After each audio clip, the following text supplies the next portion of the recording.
Okay, so you all should be seeing my screen. Are you able to see that? Can I get a thumbs up or am I sharing screen? Awesome, thank you. Great. Well, as I mentioned, my name is Scott Pearson. I'm the Director of the Office of International Education. I want this to be an interactive session. I'd like to field questions as I'm going through, and I'll certainly leave some time at the end to answer any questions you might have. But if you all could make sure, again, throughout the presentation to keep your cameras off and your microphones on mute, that'll just help us with sound quality. I will like you to turn them on when we get to some questions, though.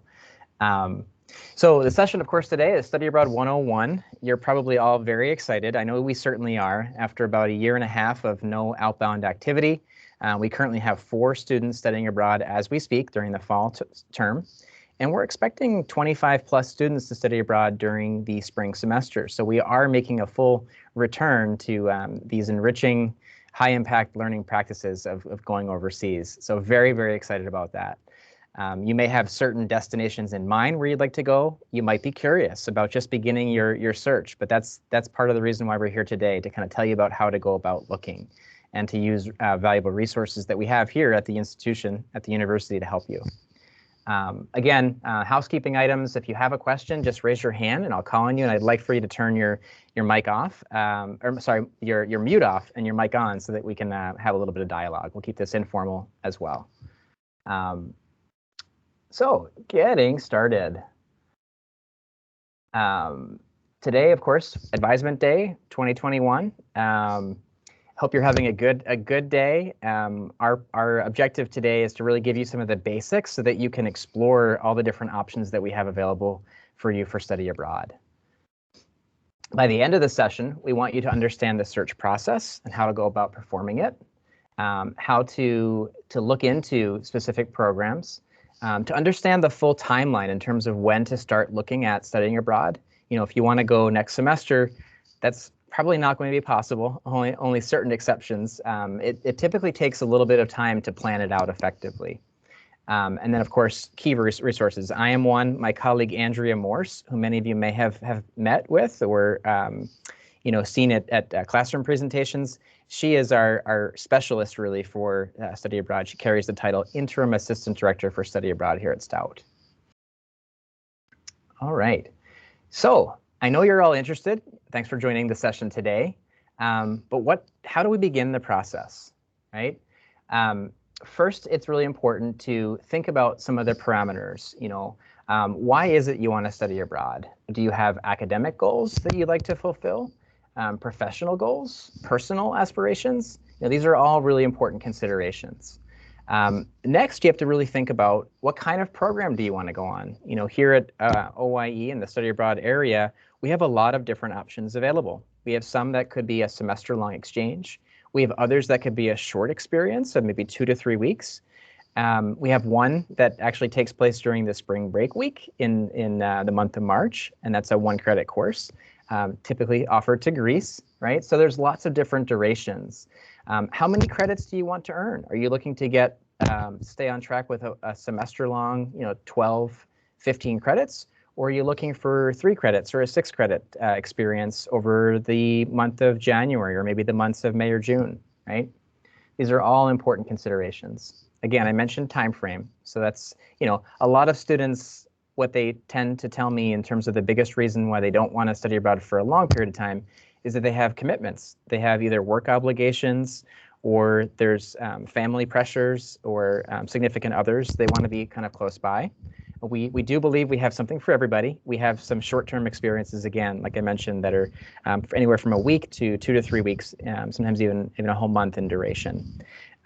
But what we strongly recommend is that you think about going for an entire semester or even an entire academic year, because the most value that you can get out of the experience takes place at a longer time frame, right? Budget is also a pretty important consideration.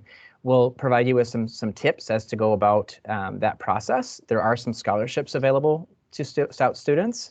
There are other ways that we can be creative about starting to save for a future experience too. So we'll share some of that with you. And then location. Many of you might have in your mind already a destination where you'd like to go. Maybe that's Europe. maybe that's Asia, maybe it's Central or South America. We have over 200 different partners that we run programs through in over 30 different countries. So there really is something for everybody. You'll learn that today too. Language shouldn't really be a barrier for you because all of our programs are typically offered in English language medium. It's the medium of instruction. If you do want to study a foreign language, that's a different story because there's lots of additional options available to you. And even in some destinations, for example, if you were to study abroad for a semester in Japan, we would highly recommend that you take a course in introductory Japanese language and culture class to accompany whatever other courses are being taught in English. It's just it'll lead to a much more enriching experience when you can speak a little bit of the language if English isn't the primary language spoken. Right? Some programs students choose because of the interesting features that are provided. I mentioned Japan. One thing that our partner in Japan offers is a homestay experience where you can actually live with a Japanese family. They prepare breakfast and dinners for you, and then you're on campus during the day, and lunch you'd eat at the campus, right? So there's all kinds of different arrangements that we have, and it's really important to examine them to find the right fit for you, because in some instances you might be really, really excited, and others maybe less so. But I imagine that with all of the choices that we have, there's going to be the right fit for you. And that's one of our jobs, is to help you make that choice and come to that conclusion, right? Also, identity. There are certain aspects of your personal identity that you'd want to make sure are not going to be hindered in any way when you're overseas. We can actually share with you information about the context as to where you're studying and what some perceptions are, so we want to make sure that you're making a positive choice and not having to hide who you are. That's never a good thing. But in some parts of the world, it's important to take that into consideration. So as we get started here, one thing I want all of you to take note of is our website, right? If you've done a search on the UW-Stout page, uw-stout.edu/study abroad, that's really our landing page that explains a lot of the different programs that we do offer. It has a link from there to what's called our search engine. Now, we call it Teradata. That's the name of the company that we work with, but it's called studioabroad.com. So uwstout.studioabroad.com will take you to our search engine. From there, you have all kinds of different ways to go about your beginning to look into opportunities. You can search by program type. You can search by your major, right? So if you have a major in computer science, let's say, you could do a search and it will identify a variety of different programs that we know are a really good fit for your major. One of the questions I often get asked is, at what point should I study abroad? Should I go my sophomore year, my junior year, my senior year? And there really is no one answer that fits all for that question. It really depends on you, of course, when you're comfortable in studying abroad, but also what kind of experience you want to have. If you want to fulfill general education requirements, sophomore year might be a perfect time to go, right? Or even into junior year. If you want to fulfill major requirements, that's where you're going to want to hone in on a program based on what exactly you have left to complete in terms of your degree progress. We have intentional relationships for all majors at Stout. So there really is something for everybody in terms of being able to stay on track and to complete your degree on time, right? Study abroad should never hold you back from completing in a timely fashion. And that is because of these intentional relationships, as well as the fact that we will evaluate all of the credits that you take overseas and make sure that they're going to be transferable in towards your degree completion here at Stout. That's a process that we do before you even leave. We don't want anybody getting on a plane not knowing if the credits they're going to take are going to be counting towards their degree completion, right? All right, so one of the things that you want to do is look at the program by those different mechanisms, search by program, search by duration, search by country. Once you've identified several programs, we want to make sure that you're eligible. Eligibility is typically defined based on GPA and based on maintaining good conduct here at the university. Part of our process, we are checking with the Dean of Students to make sure that you're not in violation of any of our codes of conduct. And they would need to be pretty extreme in order for us to be able to limit participation in study abroad. But I just want you to know that is part of the process, though, in terms of verifying that our students are on good behavior here. And the expectation is that will continue while overseas. If you are not eligible at this particular point in time, we want to work with you, and we want to work with our other stakeholders and partners at the university to make sure that you can take part in this experience. Again, our mission is so that all of you can take part in an enriching overseas learning experience and have that a part of your education here at Stout. I mentioned GPA. Typically, most programs require a 2.0 to a 2.5. Sometimes it can be higher. If you're really, really close to the cusp, sometimes our partners, it requires a bit of communication and persuading. We will get in touch with them on your behalf. They might want you to explain what had happened if it's early on in your career, why your grades weren't meeting their standards. So it's not necessarily going to be an end-all in itself if you don't fulfill or have a GPA within that range, but it is going to require some additional conversation, right? I mentioned conduct already. Part of our clearance process, we will get in touch with the Dean of Students office and just make sure that all of our students are in good, have displayed good behavior during their time here at Stout. And class standing, of course, is another important consideration. Typically, study abroad's not possible unless you have at least sophomore class standing. So you have to have at least earned the equivalent of 24 or more credits. And that is for semester-long programs and even some of our short-term programs. The exception being, we want to see students that have had at least one semester before taking part in our faculty-led programming. So sometimes if you've done at least a semester at Stout, exceptions can be made for short-term faculty-led programs. Take a step back. Faculty-led programs, what that means is you're taking a Stout class taught by a Stout professor, and you're traveling with your peers here at Stout to an overseas international destination. Right, so those are usually offered during the month of January and during the months of May and June. That's called, again, the faculty-led experience. Sometimes we have students that'll do 1 or 2 faculty-led programs, and then maybe even a semester or even a whole year-long, study abroad experience. So there's no limit on the number of experiences that one can have. Okay. Other times there are prerequisites. Some of our programs, just like they're very competitive here at Stout, they're also very competitive overseas. For example, art and design, you might be required or requested to submit a portfolio of some of your work before gaining admission to one of our exchange partnerships programs overseas. They might want to make sure that you're at the right level to be able to handle the coursework that you'd like to take when you're overseas engaged in the international study. And we do that both ways too. Often we have students coming to us here at Stout for a short exchange. We will look at any prereqs that our professors deem as being required. But for the most part, prereqs aren't necessarily a part of the process. So I just want to keep that in mind for some of you, though.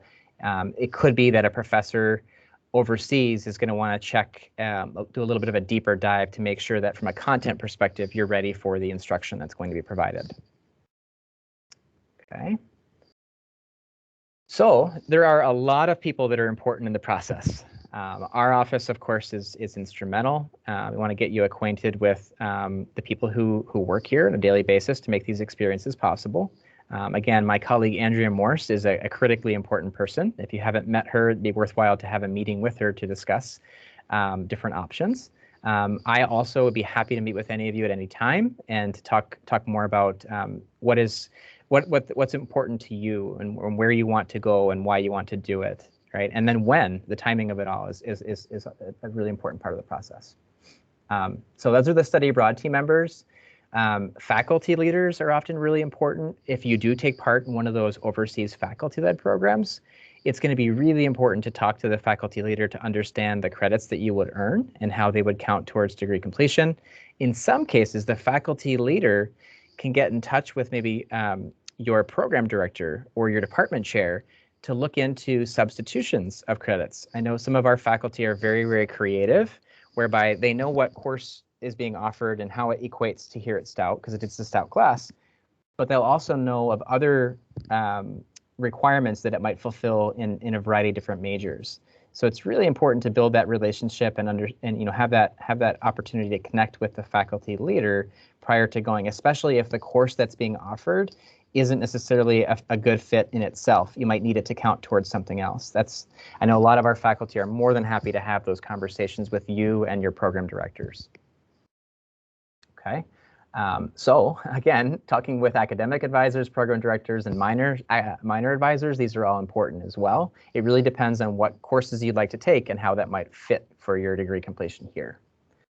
The transfer coordinator at UW-Stout, we have a person in the admissions office. Her name is Linda Young, and she will play an instrumental role in reviewing the courses that you have identified that you want to take overseas and equating them to degree completion here. How does that transfer in, and how does that work towards degree completion? Really important part of the process. That's more for the semester-long and the year-long programming. Sometimes it can be for summer programming too. But for those faculty-led programs, they already are Stout classes. So there's no guesswork involved. There's no transfer in. You're registered for a Stout class to begin with. So the transfer coordinator wouldn't be applicable in that particular regard. Financial aid counselors, very, very important. Over the years, we have established a very, very good working relationship with the financial aid office. They're very cognizant of study abroad and how any financial aid that you might receive here on campus would apply toward a study abroad experience. So it's absolutely a good idea to start having discussions with the financial aid office if you do receive financial aid. Right. Family is a really important, entity to be in close contact with. For support, whether that be just emotional support or financial support, it's going to be really important that you have conversations with your family and even friends as well. People who can really understand the process. If they have questions, they're more than welcome to reach out to us as well. But can't emphasize the importance. Sometimes, while you all are adults, I know family can play an important factor in making the opportunity available to you.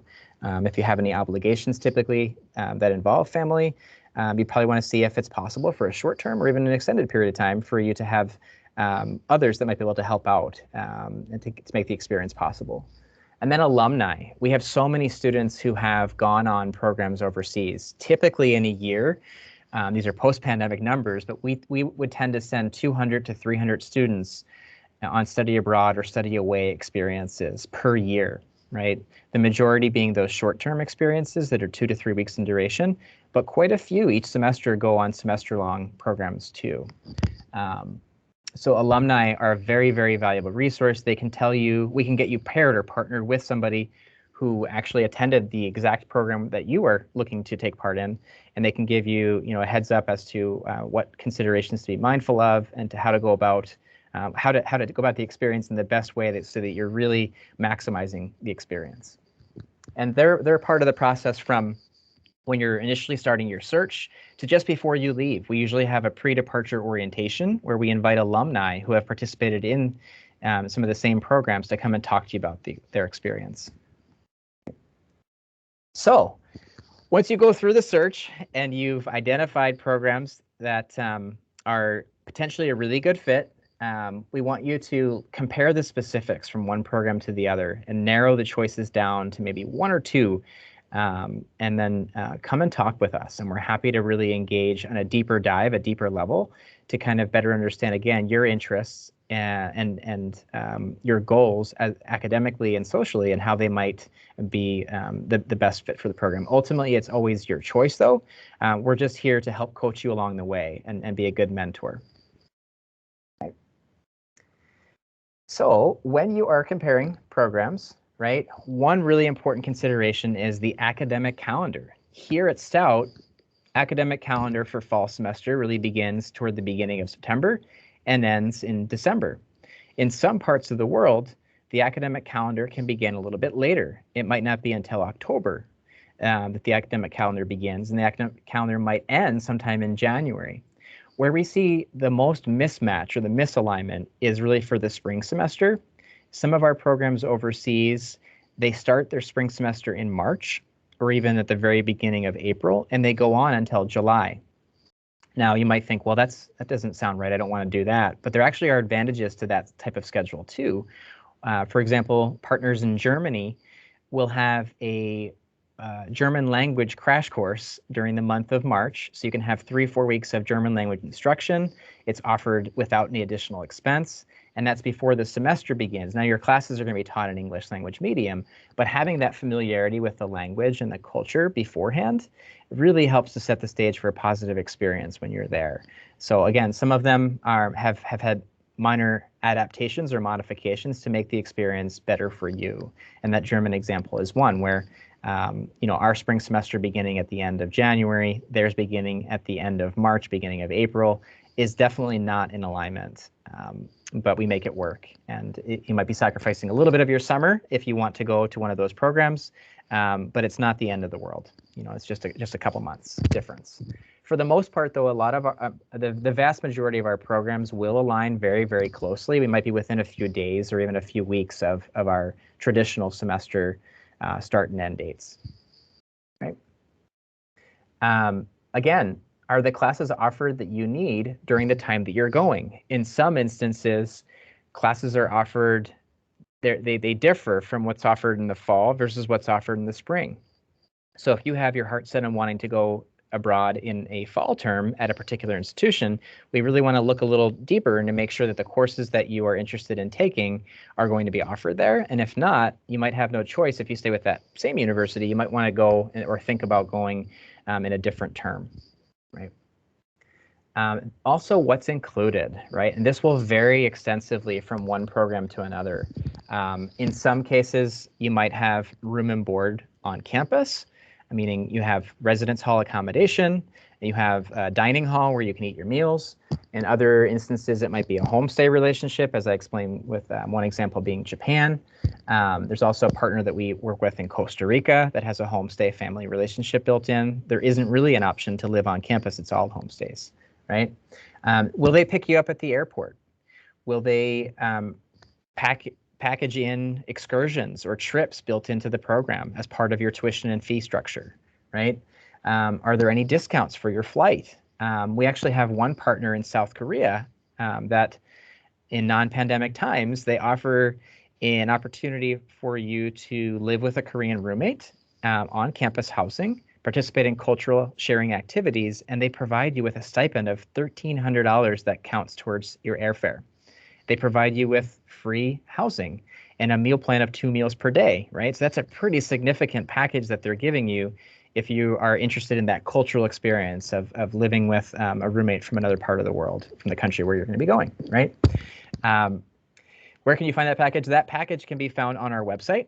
And actually, once I go through these slides, I'm going to actually show you how to look on our website and go about the search and where you can find that information. But that scholarship is really a Cadillac of scholarships, right? It's a really, really nice package. And I like to say it's cheaper to study abroad through that particular partner than to study here at Stout, because in that particular relationship, you're paying tuition and fees to Stout, but your living expenses are, for the most part, provided by the overseas partner, right? So if you were here on campus, you'd be renting an apartment, you'd be having a meal plan and everything else. There, that's all covered for you, right? So it's cheaper, again, to study abroad than to stay here. And it doesn't happen with all of our programs, but that's one of the unique outliers where it's a fantastic scholarship. In some cases, there are internship opportunities where you might do a semester of study and then follow it with an internship overseas. In some cases, that internship can take place while you're studying as part of your course curriculum. And then in some programs, they have a buddy program where they will partner you with a local area student. And others, it might be a cohesive, like a cohort of all the international students that are part of the program with you. So we guarantee you, though, that you will make a lot of friends. There'll be friends from all throughout the world in any of the programs that you choose. So again, these are just some considerations, and they vary from one program to another. So it's something to be mindful of and to explore a little further when you are looking for a particular program. If you identify a program that has the acronym, either CEA or API or USAC, these are what we call providers. And what they do is they work with universities on both sides to help to facilitate the processes. So for example, we might partner with one organization that has over 100 different programs within where we can send our students. We are partnering with them, and they have people on the ground that provide an additional layer of support. In some cases, they'll provide their own orientation program, their own excursions, and that's built into their program price structure and model, right? But for some individuals, that might be a really attractive proposition to have, the institution and the support that the institution has, but also to have another organization that has another layer of support. So it really just depends on you and how, you know better than anybody else the kind of support that you will need when you're taking part in a program. But we do try to make sure that some of the basics are included. Number one, assistance with housing. Number two, an orientation that's pretty comprehensive. And a point of contact that we can get in touch with, as well as you can get in touch with, should you have any questions or concerns or anything come up during the semester, right? So these are some of the essentials that all of our programs will include. Okay, cost estimate is a really, really big one too. When you're looking at programs, there's a particular tab within our search engine that can give you a pretty accurate estimate as to what you're looking at from a tuition and cost of living, as well as travel basis. All right, we add up all of those costs. We call them the costs that are program, and then the costs that are outside of program or out of pocket. And we break them down into those two different categories. So you can see what you'd be billed to your Stout student account and what you'd have to pay for on your own when you're living and thriving there in the international context. And again, I'll jump over to that, but this is actually one example you can kind of see here where there is line items for study abroad costs. This is looking at one example. We do have some fees associated with operating all of the programming. The program fee, that would really be your tuition and fees. The UW-Stout fee is typically included. In most cases, if you're going on a program, you will be able to have access to our technology services and take with you your laptop computer. There's a small insurance fee and a emergency fee that's included there too. So this would be like the billable total. This is what shows up on your Stout student account, right? That would be paid for the particular experience. And then there's the non-billable, the out-of-pocket expenses. There's usually a nominal application fee, a passport fee. If you already have a passport, you won't have to worry about this. In some cases, there might be a student visa fee, and that often varies. So you'd have to look very carefully at where you want to go and what those associated costs are. Most cases, you can send off your passport to the consulate of the country where you're planning on studying, and they will process it, from a distance and send it back to you with a passport included in your passport. In very rare instances, you might need to actually go in person for a visa interview, and the nearest destination for that is typically Chicago for that kind of service. But again, depending on where you go, we can give you additional insight as to what would be necessary for that part of the process. Meals, personal expenses, airfare, these are some common, estimates that we include. And then books and supplies might differ from the country where you're going to, so we want to include an amount for that. So you can kind of see how all of these elements add up with the billable and the non-billable to give you a full picture of a total for a semester-long program. And then we can start to pick away at it in terms of looking at scholarships or looking at opportunities for you to get some additional support to cover those expenses. If you do receive financial aid can be applied toward any portion of the program, both the billable and non-billable. It's not that they are subject just to billable. So that's an important consideration when you're looking at totals. All right, so moving along in the process, it's really important that you double check everything and that you complete your applications by the deadlines. Under certain circumstances, you might be a little bit delayed. It's really important that you communicate with us and let us know where you are in the process, because we're happy to help and to see if we can't extend deadlines specifically for you to accomplish any remaining items. That's happening right now, as our deadlines were just last week. We have a couple students who are still submitting certain elements of their applications for study abroad in the spring semester and even in the summer and winter. So, right, so it's all about communication and being in touch with us and letting us know where you are in the process, and if you need any help, we're happy to help.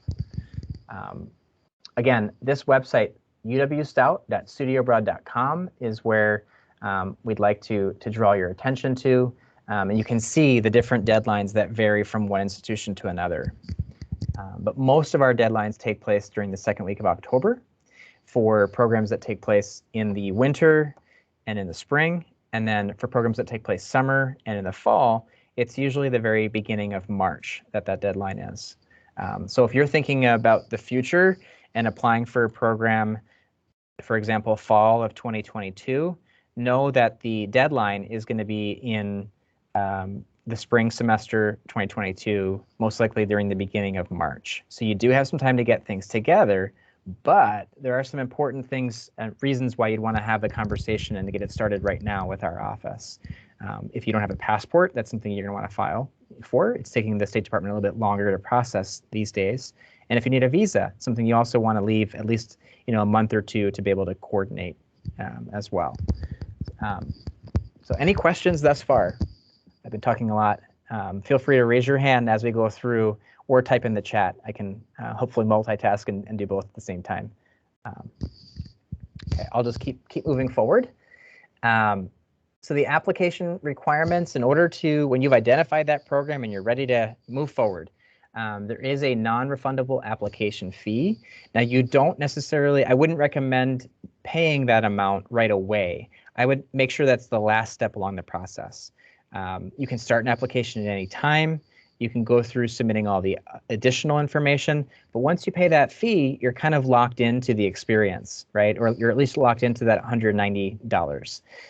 If the program needs to be canceled by us or by our partner, we will refund that $190 amount. So it's really to be able to confirm your commitment and for us to be able to move forward on additional purchases and to notify our partners that you are in fact coming. Right, so it is a pretty significant commitment that you are making, and there are financial elements beyond the 190 that you're bound by when you have a complete application. So I would recommend waiting on that 190 to make that your last step to complete your application. Again, the Dean of Students process is, we have that clearance where we will notify them of your application, and they will indicate that you are eligible to take part at this particular point in time. There's usually a statement of student purpose where we want you to articulate in a few words why you'd like to take part in the experience and how you think it will benefit you in the future.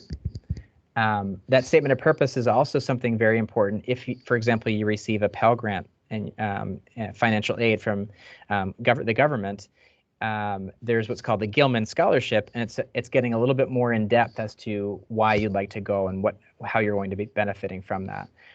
Just to let all of you know, if any of you are Pell Grant recipients, it's a pretty significant award. That scholarship can be up to $5,000, and it can be for any duration in time. It used to be only for semesters, but now it can be for faculty-led, 2-3 week long programs.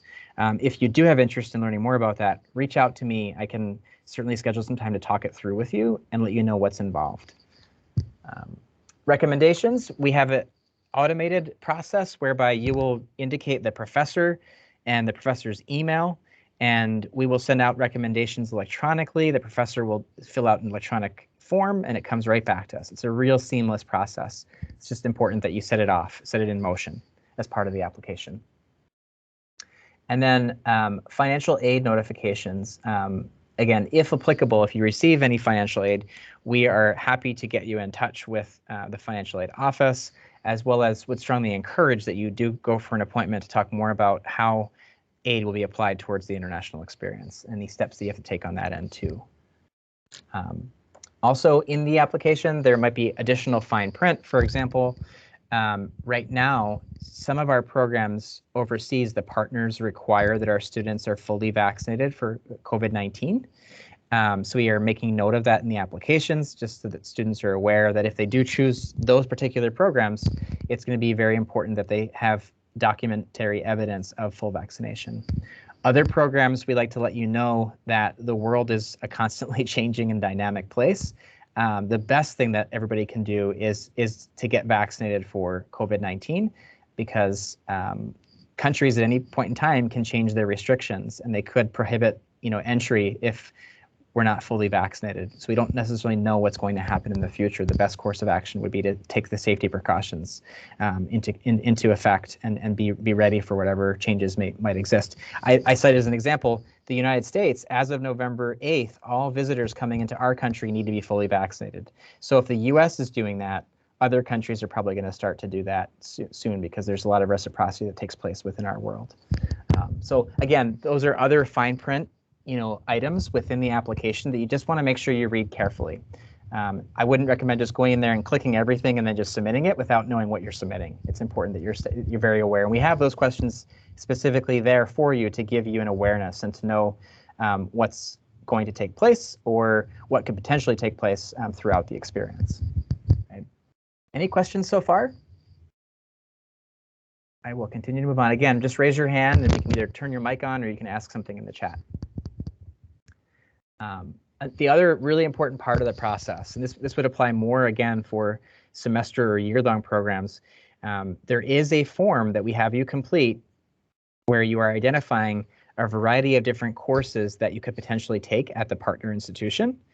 And we have our transfer credit evaluator in admissions, Linda Young, sign off on all of those classes and how they equate to the courses here, how they will transfer in towards degree completion here. We usually have you fill out more than you need, because just like here at Stout, sometimes it's difficult to coordinate or to get into all the classes that you desire, right? So we have more than enough to make sure that you can get a full course of study. There was a question that was just made with regard to passports. Let me jump over and answer that real quickly. Do you need a passport card or book? So the card typically is not necessary. It's more the book. You want the actual physical, book that has your biographical information toward the beginning, and that can be stamped when you enter the country and when you exit the country.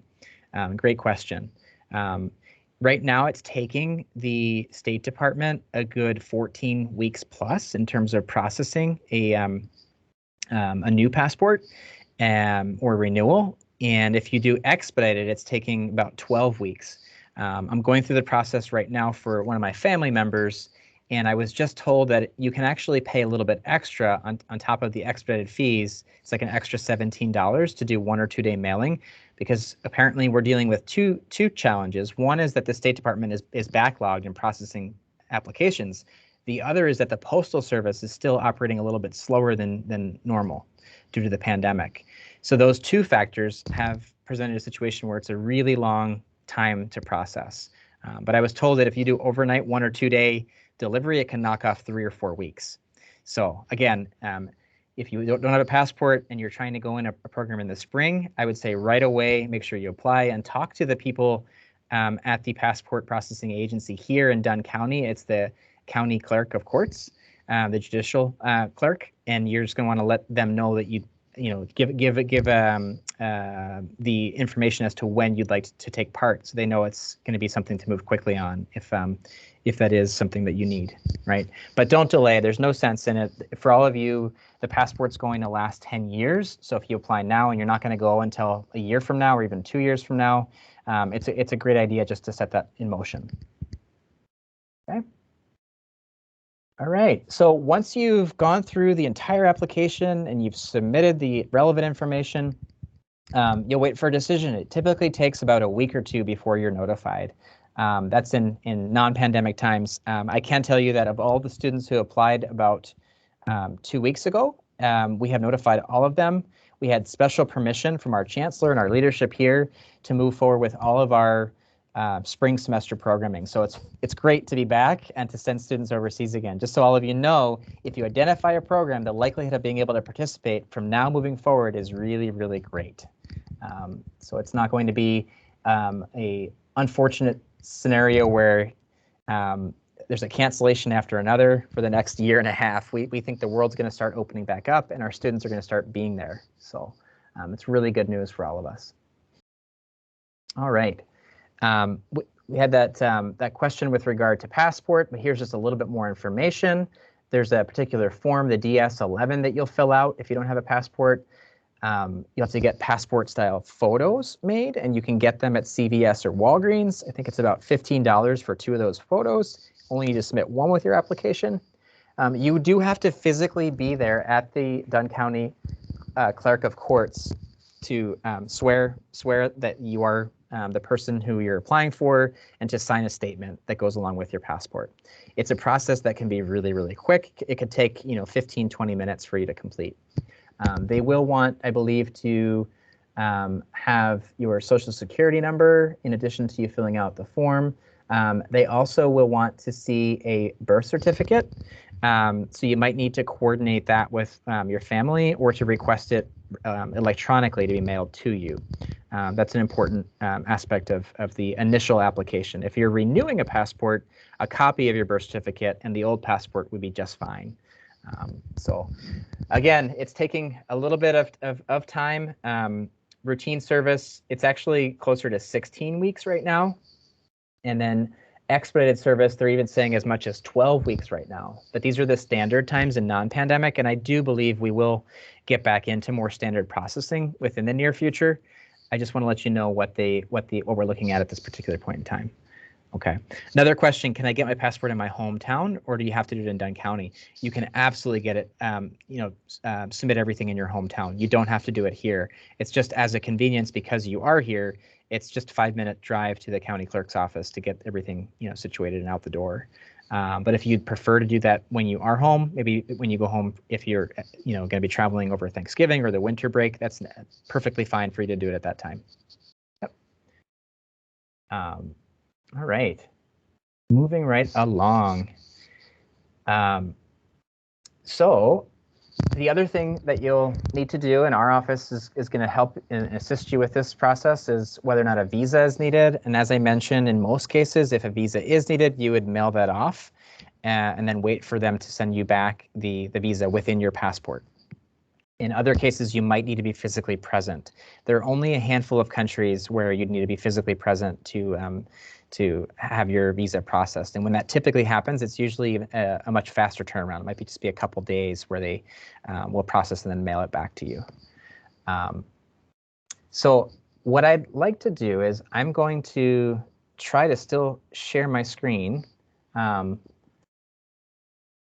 you seeing the new window? Did that just pop up? Can I get a thumbs up?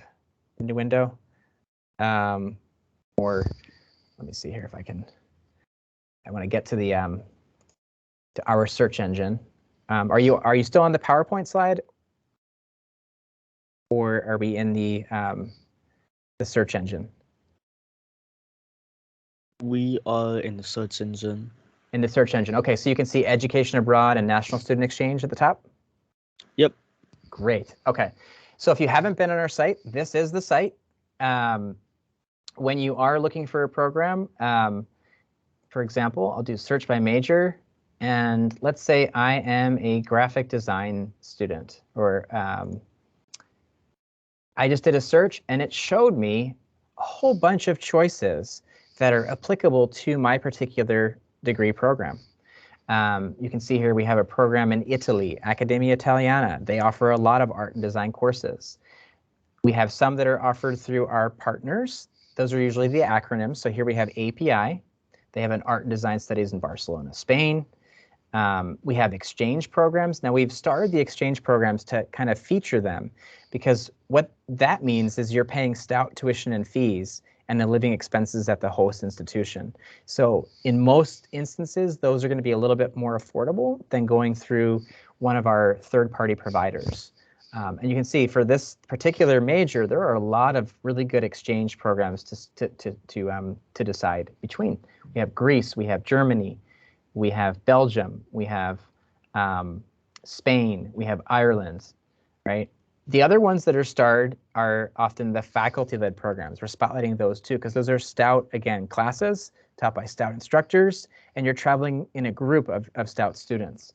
You can see that for this coming summer, we have a program to Africa that's going to go to Tanzania and Kenya. Some of them are domestic. We have a program to Hawaii that we're running in environmental science, right? And we have that spring break program that I mentioned early on to Greece. That's going to be, again, during that 1 week in March, right? So you can kind of see all the different options that might be applicable to you if you are a graphic design major on the search engine. I'm going to go back up and I'm going to look at Accademia Italiana for reference. This is what a typical program page looks like. You can see there's an overview that you immediately land on where we give some background information. We usually have a link to the institution's website for you to dig a little deeper. We have information on who to contact for questions. We have information on some of the requirements. Now, this particular institution requires a GPA of 2.5 or higher, and junior class standing, sophomore, junior, and senior, right? They offer some language courses if you'd like to study in it's the Italian language, but again, the course medium of instruction for the most part is going to be English for all of your art classes, right? Go on to the location tab, and you can see exactly where this program is. It's in Florence, Italy. The academics tab talks about the different courses that you might be able to find if you go for a semester, whether that be fall or spring. You can dig a little deeper by clicking on the associated link. If you want to go for a summer experience, this particular program has a summer offering. These are the courses that they offer over the summer, right? They also have intensive courses that can be up to 6 credits. So there's lots of different options for this particular institution. When I look at accommodation, there's a direct link for the website of the institution and where you might be able to stay. Now, I know for this particular program, they have apartments that they work closely and collaboratively with to make sure that you can have housing nearby the institution. The cost tab, you can go over to that. And again, it shows you a budget of the all the different items, the program fee, and everything else for the billable. This is what's charged on your Stout student account. And then the extra amounts that might be charged on the non-billable, including travel and visa processing and airfare. And then you have your grand total. And again, this is a private institution. It's not an exchange partner, so it's going to be a little bit higher than some of those exchange programs. But anyway, this is more or less how you go about looking. There was a question earlier, how do we know about the any scholarships that the institution might offer? Typically, they're included in the budget area. There's a description that might follow the budget itself. And there also might be additional information either just preceding it or just following it, like up in here. Now the Korea one, that was Korea University's Sejong campus that I spoke of earlier, where you can look more into that. All right. Application dates and deadlines. This is really important. I mentioned that typically it's the semester prior when our absolute deadline is for engaging, but the application cycle is usually open a year in advance. So for right now, you can actually look into applying for fall of 2022. You can also look into applying for programs that are running not only this winter for short-term faculty led, but you can look at next summer programs as well. We are very intentionally trying to be able to have all of the programs available to you well in advance so that you can plan accordingly and budget your time, make sure that you hit all the deadlines, and that you can actually save funds to make sure that the program is a possibility. Any questions in terms of the layout here? You'll notice there's 2 different tabs, an Apply Now and a Request Information. If you click on the Apply Now, that will start the process whereby you're going to want to submit all those documents. Passport, you're going to submit your transfer eligibility certificate, you're going to go through all of the acknowledgement statements. And it tells you all along, it gives you like a little bit of a percentage as to what's complete and what's outstanding. And then we will periodically send automated messages to let you know what you still have remaining to do to complete the process. But it really don't be overwhelmed by it. It's a process that many students before you have completed, and we're here to help you to make sure that you are successful in going through the motions. So if you have any questions at all, simply just write us an email, or you can contact us by scheduling an appointment or coming on into the office. I'm going to come back over to our slides and continue. But any questions about that just brief example of Accademia Italiana, and how to go about searching for programs and what's involved in our website. Not seeing any, I would recommend that you begin that process looking at different programs that might fit your major or that might fit any parameters that you set forth, whether that be a semester or a short-term experience. And then again, reach out and contact us. The next best step would be to have a few choices in mind. And I see Andrea just joined us. She's responding to some messages in the chat, but schedule an appointment with Andrea and she can give you some very specific information about the particular program and answer any doubts that you might have. Is that Andrea? Oh, go ahead.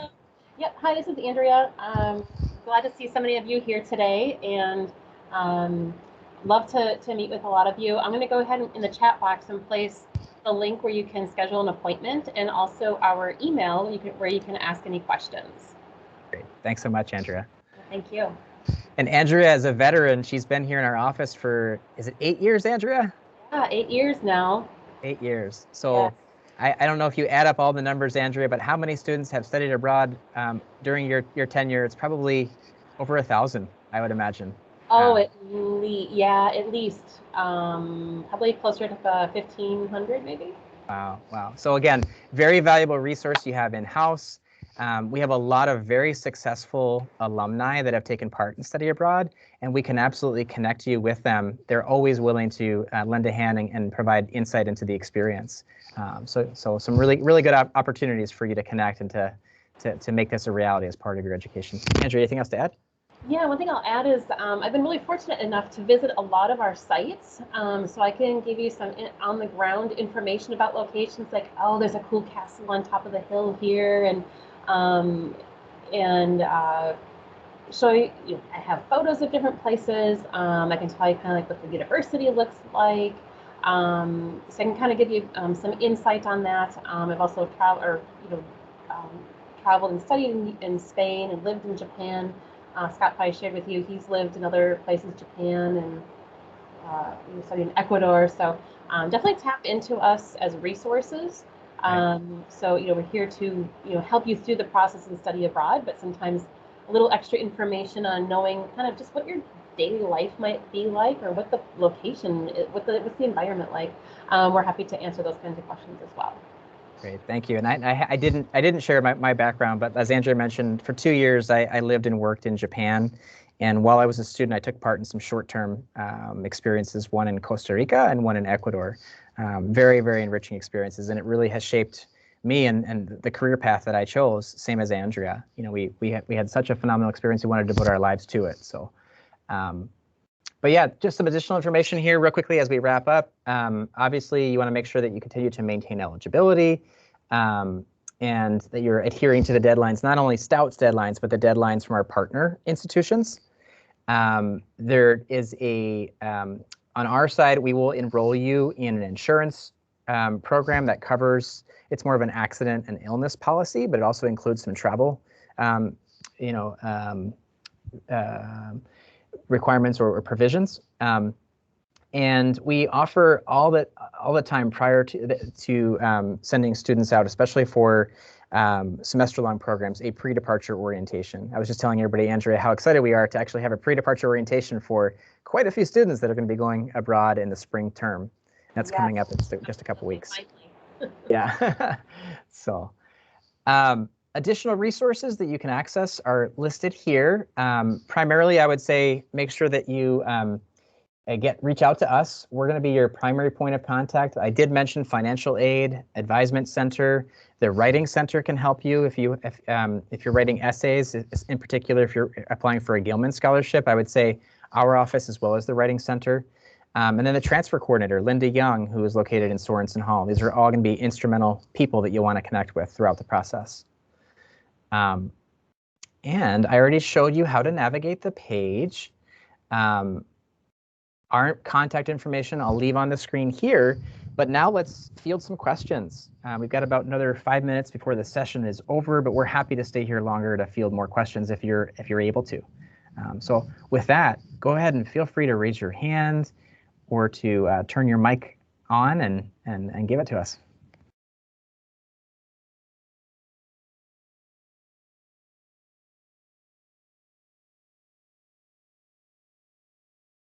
No questions so far? We were that good? If there are any, I know we had some people ask questions along the way. They posted them in chat. But I guess the one departing message we'd like to give to all of you is just know that we are here. I mean, that is our job. We really want to make sure that you can take part, and we've designed everything that we can to make it within reach and make it very accessible for you to go through the motions and have a fulfilling experience. Oh, we got a couple questions. If I want to study abroad in spring 23, when do you recommend applying? That's a really good question. I would recommend that you start doing the research now, and Andrea, feel free to chime in.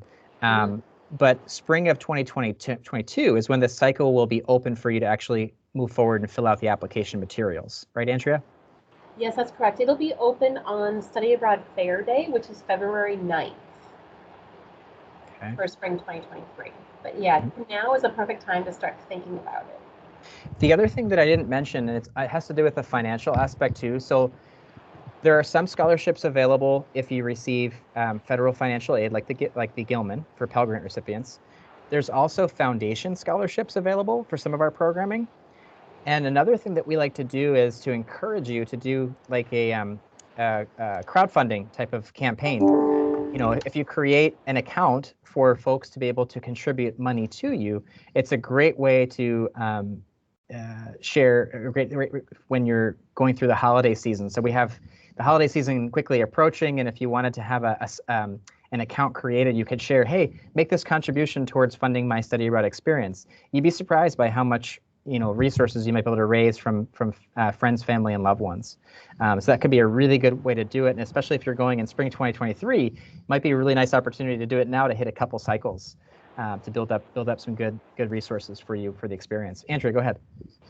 Sure. I can just answer first, I did put in the chat box the link to our finances page, so you can take a look through all those resources and some of the items that Scott just mentioned. Kayla, I know you had a question about how do we figure out which classes to take and whether they'll transfer to Stout. So when you meet with me, I can go over and point out like what courses are options at which universities, and then you'll want to have a conversation with your program director to talk about how any of the major related courses will transfer back to your program plan. And then, or if it's for your minor, you talk with your minor advisor, and any gen eds that you want to take, you want to talk with Linda Young in the admissions office, and she can sort out as to how they'll transfer back for gen eds. During the application process, there's a form where everyone signs off and agrees to how the courses will transfer back, because at the end of your experience, we'll receive your transcript, and Linda Young will look at that. We'll get the transcript, and she'll look back at the form that everyone filled out before your experience to see what everyone agreed on in terms of how they'll transfer back. Great. And then in terms of the courses, each of the sites that we have for our programs, there's often a link that can take you directly to the course offerings, the lineup. So for example, this is taking me to the Accademia Italiana site, and I'll be able to look at the different courses they have in the various areas. So it's just a way to start looking into it and get more information there. Other questions that we can help answer before we say farewell and have a great rest of your advisement day? We hope this is helpful. Oh, Andrea, maybe you could actually share in the chat box the videos, the tutorials to help coach students through the process, where to find more information about how to begin the search. And while you're doing that, I'm going to take this next question. Yeah. Okay. Let's see. Next question. Oh, go ahead. Andrea. Well, in terms of having them, I have to link them up and everything. How can we do this? I have to run to another appointment. Okay. But I grabbed everyone's names. I will send an email out to everyone. Perfect. And so that you can get all of those links, just their brief videos on like how to search, how to apply, and they'll give you extra tips. Great. Thank you, Andrea. That's great. Thank you. Yeah. Thanks for joining us too. I'll take this one last question. If we did study abroad, will we have to do all our courses through the new university, or be able to take some virtual classes from here at Stout too? That's a good question. Typically, it's a question that's answered depending on the school that you're attending. But in most cases, if you are going for a full semester, you're going to need to be enrolled in a full course of study. And a full course of study is typically defined as 12 credits or more. So it wouldn't leave much option or opportunity to do classes from Stout online.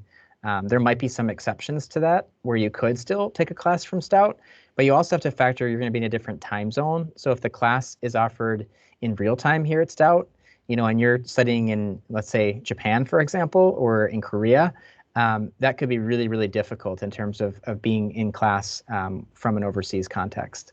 But yeah, it might be possible, but it's often that you'll be full time at the host institution. So good question. Any other questions? I'm happy to stay here. I know I just wanted to let everybody know it's 2 o'clock right now. So if you have other engagements, feel free to jump on or stay on. I'll be here for another minute or two if you have any additional, but thanks so much for joining us today. We appreciate it. And like I said, our purpose is to make sure that you can actually take part in these experiences. So we're here and ready and happy to help you. So thanks again for attending. Yeah.